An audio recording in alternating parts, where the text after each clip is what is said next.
Юрий.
Готови ли сме?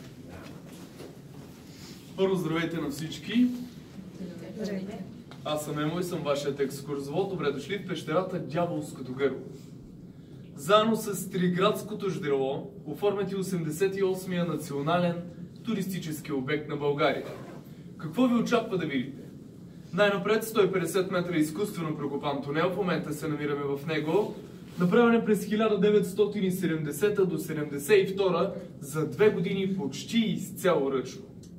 Този тунел е направен с цел улеснение на туристите и ще ни заведе до съществената част на пещерата, най-голямата благоустроена пещерна зала на Балканите със своите огромни размери.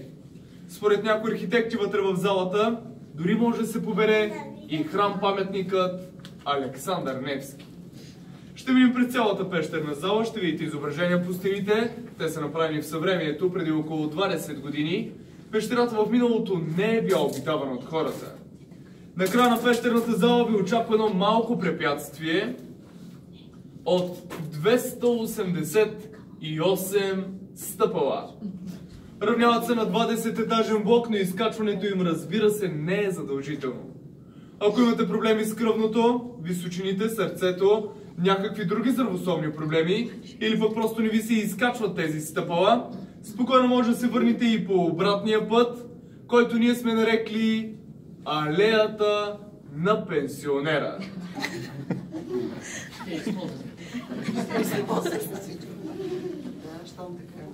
Тези, които решат да изкачат стъпалата, сигурно вече всички, ще се озоват на една 15-метрова пътечка, която води и до асфалтовия път. Само 2 завола по-надолу по самия асфалтов път, отново ще излезнете отвън на паркинга и да искате, няма къде да се загубите. Откъде идва името Дяволското гърло? Реката, която видяхте сега, като идвахте по пътя насам, е река Триградска. Тя се сформира 10 км по-нагоре от нас, посока гръцката граница от 2 по-малки притока. Реката минава през село Кестен, село Триград и влиза тук в пещерата под формата на подземен водопад. Също най-големия подземен водопад на Балканите със своите 60 метра. Ще видите много малка част от него, само ако тръгнете по стъпалата нагоре. Реката пресича цялата пещерна зала и някъде надолу в края на залата образува огромен сифон и изчезва под земята. Но 250 метра по-надолу от нас, точно под тунелчето, което видяхте като идвахте насам, реката излиза отново и поема по коритото си надолу. Същата тази река през 1968 година покачва своето ниво над 25 пъти. Най-голямото наводнение, което помнят и местните до момента. Тогава и цялата пещерна зала се пълни догоре с вода за 3-4 дни. В същото време реката повлича със себе си над 300 кубика дървен материал и ги вкарва вътре в пещерната зала. Местните помнили поверие, което гласяло каквото повлече реката със себе си като предмет и вкара вътре в пещерната зала, от долната част на реката не излиза нищо друго освен вода. Веднага обаче след наводнението, местните решили да отидат на изхода на реката, за да проверят дали същото ще се случи и с дървения материал. В продължение на много часове, дори и дни чакали, но от дървения материал нямало дори и треска. Нашумял се за този феномен и 2 години по-късно, през 1970 година, двама ентусиасти, леко водолази от Варна, Сияна на 21 години и Евстачий на 29, решават да проучат пещерата. Не влизат от входа на пещерата поради силното течение на реката и множественото малки водопадчета надолу, а те влизат от изхода на реката, както казах, 250 метра по-надолу от нас. Фактически те влизат срещу течението на самата река. В продължение обаче на много часове не се връщат към изхода на реката, не излизат и от входа на пещерата. Веднага на другия ден се сформира спасителна бригада, 5 леко водолази от военноморския флот също влизат от изхода на реката и с помощта на спасителните въжета, с които са влезнали двамата преди тях, извличат телата им, за съжаление, мъртви. Това са единствените жертви, които дяволското гърло е взело до ден днешен. После като се изкачите отгоре на асфалтовия път 10 метра по-надолу от лявата страна на пътя, ще видите и паметната плоча на загиналите Сияна и Евстачий. По-късно през 80-те години също са правени десетки проучвания, опити и експерименти, повечето от които, разбира се, неуспешни. Прави се един опит с отсвечаване на реката, която ще видим след малко, с боя. Вкарат боята вътре в пещерната зала, разстоянието, пак повтарям, само 250 метра. С този дебит и тази скорост на реката е изчислено, че боята би трябвало да излезне от 5 най-много до 8 минути. Боята излиза, разбира се, но не за 5 или за 8 минути, както би трябвало да е, а тя излиза чак след 2 часа. В разстояние на 250 метра за 2 часа тази боя обикаля някъде около 25 км. Къде се губи 25 км до ден днешен никой не знае. Има предположение, че под нас има зала по-голяма от тази, галерия, която задържа водата по някакъв начин, или сифон, който върти постоянно. От National Geographic също бяха тук при нас и ни поставиха в класация на 100-те най-мистични места в света. 42-та позиция вземаме и ние.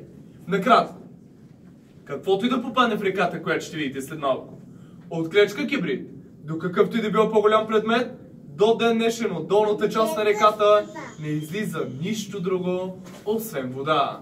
Затова се нарича дяволското гърло. Буквално преди стъпалата ще видите и място обсипано с монети, късметчета, икони, предмети. Мястото е пряко свързано с легендата за Орфей и Евредика. Туристите го превърнаха в олтар на своите желания. Вие също може да си пожелаете нещо, ако решите. Ритуал е следния. Измивате си челото с водичката, която тече там, и си пожелате това, което наистина искате да се сбъдне. Местните и туристите казват, че желанията наистина се сбъдват, но ние не носим отговорност за сбъдването на вашите желания. Снимките при нас са задължителни. Ако имате въпроси, може да ги споделите. Няма. Да тръгваме да разглеждаме. За сега няма.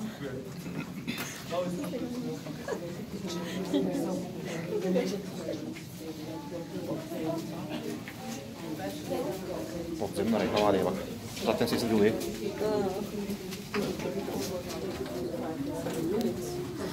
Аз не снимам, но типа не снимам. Аз снимам. So basically they know that there is something below which is making the water take so much time for the water to go out, but they don't know. And the other thing is when you get a match stick, only water goes out, nothing else.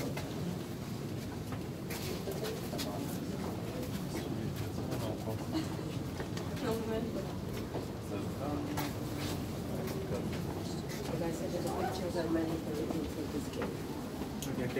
Yes, so it's mandatory for you to take pictures in vacation.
Thank you.